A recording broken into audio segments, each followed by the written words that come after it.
Once, something happened that I never expected. I took my husband to the doctor for his usual checkup, but instead of everything being fine, the doctor said something really serious. Dr. Lawrence looked very serious and told me something shocking about my husband. I felt really scared and couldn't believe what I was hearing. My husband, who I always looked after when he was sick, was now someone I was afraid of. The doctor even said I might need to keep away from him for my own safety. This made me feel really anxious and frightened. Hi, I'm Betty Frieden, and I've spent the last decade working at a big pharmaceutical company. It's like a second home to me, a place where I feel comfortable and like I belong. Even though I'm 50, I still work full-time, and my coworkers really respect me for it. Not many people my age are still working, but I've always enjoyed it. I think part of the reason I'm so dedicated to my job is because I didn't get married until 4 years ago. My boss, Gerald, and I are close, maybe because we're both single. Once he jokingly asked if I was ever going to tie the knot, but I knew he was just teasing. Around that time, I was seeing Richard secretly, who later became my husband. Richard's a bit older, was married before, and like me, he didn't want kids. We met through a matchmaking service for people looking for companionship in their later years. We decided to keep our relationship a secret, not telling anyone about our plans, even though our boss joked about marriage. Eventually, Richard and I quietly got married without any big ceremony, just signing papers at City Hall. I was surprised by how simple it all was, but I was really looking forward to our life together. But then, with Dr. Lawrence's worrying advice, I had to rethink everything. My caring feelings for my sick husband were now mixed up with fear and doubt. Dr. Lawrence's words kept playing in my head, telling me I needed to do something to stay safe. Standing there, trying to understand what was happening, I realized I had to make a decision, and quickly. Suddenly, the life I knew and the future I imagined felt uncertain. I'm LA, and my husband Richard works at a factory. Honestly, I make more money than he does. Richard got his job right after high school. As for me, I grew up in an orphanage and always wanted to be independent. That's why I didn't want to quit my job at the pharmaceutical company after we got married. I loved my job too much. When Richard and I got married, I told my manager Gerald right away. He congratulated me, but I could tell he had mixed feelings. Maybe he felt a bit lonely because his single buddy got married first. I tried joking with him about it, but he didn't seem to want to talk about it, so I dropped it. Despite Gerald's reaction, I was really happy about starting this new chapter with Richard. I imagined all the great things our future would bring. But reality wasn't as bright as I'd hoped. Life as newlyweds was pretty ordinary. Not much changed for me. I kept working, and the biggest change was moving to a more rural area and driving instead of taking the bus. Richard and I shared my old car because he didn't have one. About a year into our marriage, things started to get tough. Richard started showing signs of being depressed. He seemed different, barely eating breakfast, lost in thought, and even mixing up simple things like condiments. His clothes didn't match, and he became quieter both at work and at home. While I always admired Richard's quiet strength, his silence became too much, making it feel like I was living alone. This loneliness crept up on me as I noticed these small but important changes in him. I realized that Richard might be struggling with a mental health issue. Watching someone you care about struggle without knowing how to help is really tough. So I took Richard to a clinic that focuses on both mind and body health, where he was diagnosed with depression. I had a basic understanding of depression, but hearing the diagnosis made everything feel a bit darker. The doctor explained that the best way to deal with depression is to address its main cause directly. Finding the exact cause of Richard's depression was tough. He had been working at the same factory for years without any problems, and nothing major had changed in his job. If anything, I worried that maybe our marriage had something to do with it. But when we talked to the doctor, I told him we were happy together and couldn't see any obvious problems at home that might have caused Richard's depression. The doctor told us to come back if we noticed any changes or had any ideas about what might be causing it. But even after several visits to the clinic, we couldn't figure out why Richard was feeling so down. As time went on, his depression just got worse. On his worst days, he could hardly get out of bed. Sometimes he'd have headaches, or he'd call in sick to work. His appetite disappeared, and he noticeably lost weight. Eventually, he couldn't keep working and had to quit his job. Richard felt really guilty about relying on me financially, but I told him I was okay with it. My main concern was his health. It was hard to see him struggling so much, and I worried about him constantly, especially when I was at work. There was a scary moment when he got lost while out, which made me worry he might not just be dealing with depression, but maybe dementia too. This idea added to my stress. When coworkers asked how things were going, I had to admit that Richard wasn't getting better. Watching someone you love suffer so much without knowing how to help is really tough. One day, Gerald noticed I looked exhausted and gave me an energy drink. Drinking it made me feel a bit better, and I was touched by his support. He reminded me that we're all in this together, and his words nearly made me cry. With everything going on with Richard, I hadn't realized how much stress I'd been carrying. I realized I had to hold myself together, or I might fall apart too. So I focused on my work, trying to keep some normalcy in our lives. A year passed, and things with Richard didn't get better. They actually got worse. As our third wedding anniversary neared, I couldn't see any hope for his condition. Then one morning, I noticed our car was missing. I checked again, but it was definitely gone. Since Richard's diagnosis, I was the only one who drove it, and I hadn't used it since the day before, so it should have been at home. Worried, I asked Richard if he knew anything about where the car might be. He casually mentioned he thought it was there when he got home yesterday. I remembered he had gone out for a bit while I was at work. The doctor had suggested he try walking or jogging to help him cope. If the car was there when he came back, it must have disappeared sometime during the night. With the car gone, I had no choice but to use public transport, which made me about 10 minutes late for work. I told Gerald about the missing car, and although he understood it, he was puzzled too. He wondered if Richard might have taken it, but I didn't think so, considering Richard's condition and how he avoided driving since he got sick. It just didn't add up. Despite Richard's memory lapses and mood swings, I couldn't imagine him being behind the missing car. The car mystery added another layer of complexity to our already difficult situation. As soon as I realized the car was gone, I reported it to the police, hoping it would be found soon. But deep down, I worried it might be gone for good. And if that wasn't enough, something else strange happened on the day I was supposed to get my paycheck. I went to the bank and found my personal account was empty. I was shocked. We did have a shared account, which I checked next, only to find it was empty too.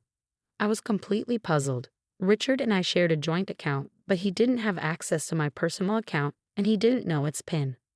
Yet, somehow, all our savings were gone.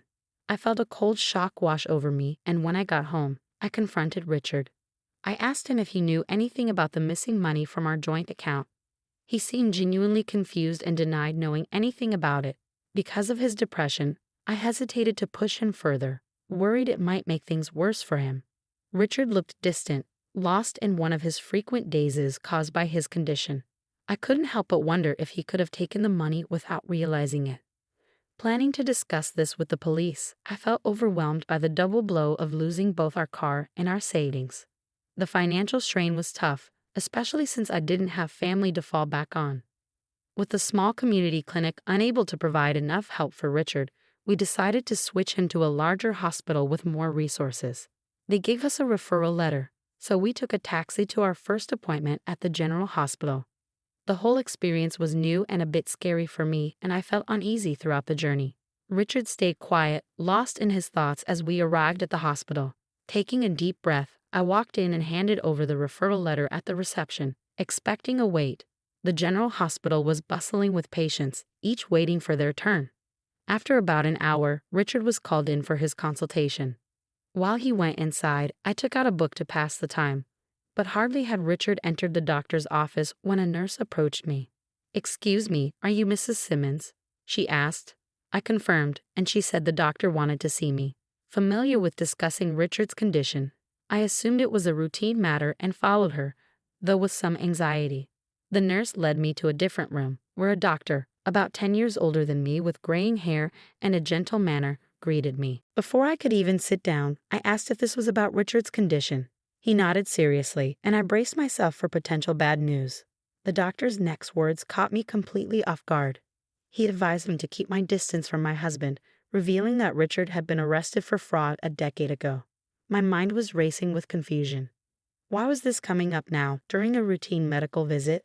The doctor explained his suspicions about Richard's depression, suggesting that he might be faking it. He recalled recognizing Richard from a surgery 10 years back. where he had treated a deep cut on Richard's leg. It was a shock. I had thought we were addressing Richard's mental health, only to uncover his hidden past and a potential deception about his current condition. This unexpected revelation left me stunned, trying to reconcile the caring husband I knew with the person the doctor described. When the doctor mentioned recognizing a large scar on Richard's right leg, everything clicked into place. I knew about the scar but never knew how he got it, as Richard had never mentioned it. Finding out that the doctor before me was the one who had treated Richard's injury years ago felt like an unbelievable twist of fate. The doctor's revelation continued, unveiling that Richard had injured himself during a confrontation with his former wife, stemming from his fraudulent actions against her. He had stolen her luxury possessions and money. Shockingly, he had even pretended to have dementia during that period, tricking his wife into lowering her guard before committing the fraud. This repeated behavior of feigning illness to aid his deception was horrifying. Learning about Richard's criminal history and his arrest was overwhelming. I hadn't investigated Richard's past before marrying him. Having been alone for most of my life, I was just grateful to find someone willing to be my partner. The doctor's grave warning that Richard could pose a threat to me sent shivers down my spine. There was a gravity in his tone that made it clear this was a serious issue. The realization hit me like a ton of bricks. I had been deceived. In the days that followed, I struggled to maintain a facade of normalcy around Richard while secretly plotting my next moves. I made the decision to install surveillance cameras throughout our home to monitor Richard's actions when I wasn't present. About a week later, I noticed that a watch and bag were missing. Upon reviewing the footage from the cameras, I saw Richard leaving the house with them and returning later with a stack of cash, looking oddly pleased with himself. His behavior didn't match that of someone suffering from depression. This footage confirmed my worst suspicions. Richard was responsible for stealing my belongings, the car, and our savings. Confronted with undeniable evidence of his deceit, I felt crushed. Richard had lied to me and manipulated me, betraying the trust I had placed in him.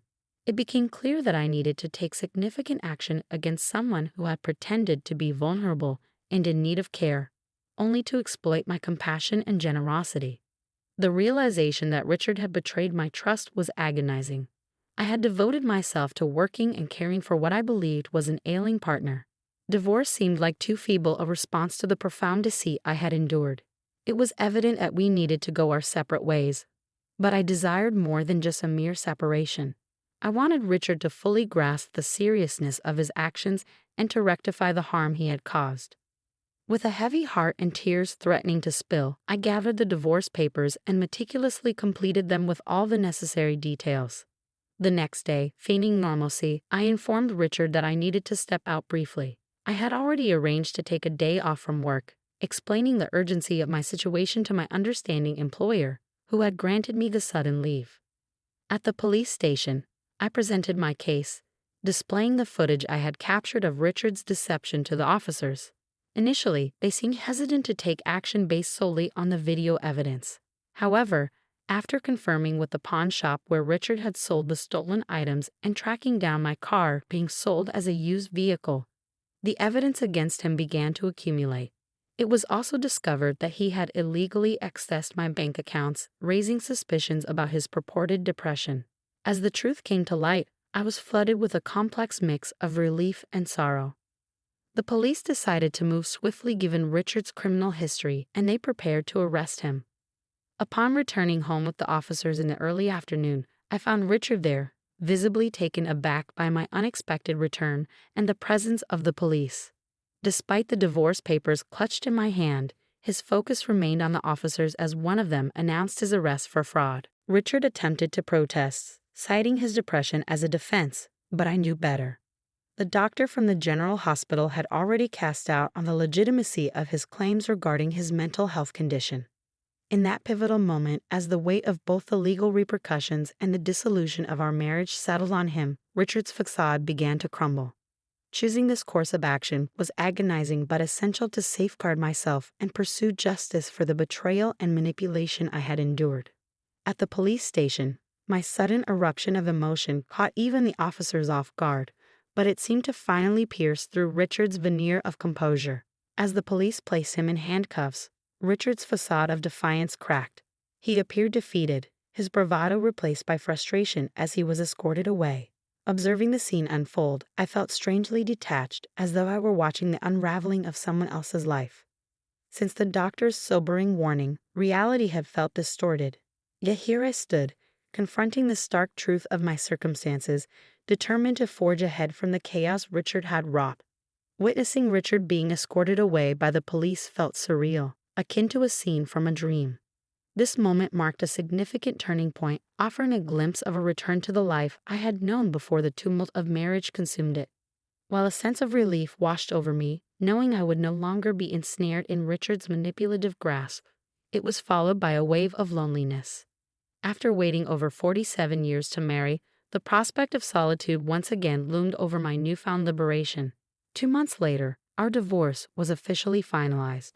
The process had been slightly delayed due to Richard's arrest, but as everything became official, my emotions had settled, allowing me to reflect on our shared history with clarity. Richard's future was uncertain, facing imprisonment for his second offense. I could only hope that this experience would prompt him to genuinely reconsider his choices. In the aftermath of our marriage, which had disintegrated into nothing more than a disillusioning memory, I found myself contemplating my next steps during a simple lunch at work. It was then that my boss, Gerald, approached, casually making a remark as he joined me with his store-bought hot dog lunch. "I think you'd be just fine if you were with me," he said, almost casually. His words caught me off guard, and it took a moment for their full weight to sink in, leaving me momentarily flustered. "Yes, I'm serious," he added, noticing my hesitation, his tone smooth yet sincere. I was left speechless, my lunch momentarily forgotten, as I processed his proposition. Gerald then returned to work, leaving me to mull over his unexpected offer. In the days that followed, the thought of a romantic relationship with Gerald hadn't crossed my mind, yet I couldn't ignore the care and stability he had consistently shown me. His dependable presence and responsible demeanor suddenly seemed to shine in a new light. Despite my initial surprise as I continued eating, the possibilities Gerald had introduced began to take root, hinting at a future I hadn't dared to consider until now. The idea of inviting Gerald out for a meal after work ignited a warmth within me, sparking a glimmer of hope for what lay ahead. Perhaps this was the perfect moment to embark on a fresh journey, exploring the potential for happiness and companionship once again. Stepping out of my comfort zone and into a new beginning with someone who had always been kind and supportive felt both exhilarating and reassuring. Tonight, I resolved, could mark the beginning of something wonderful and new.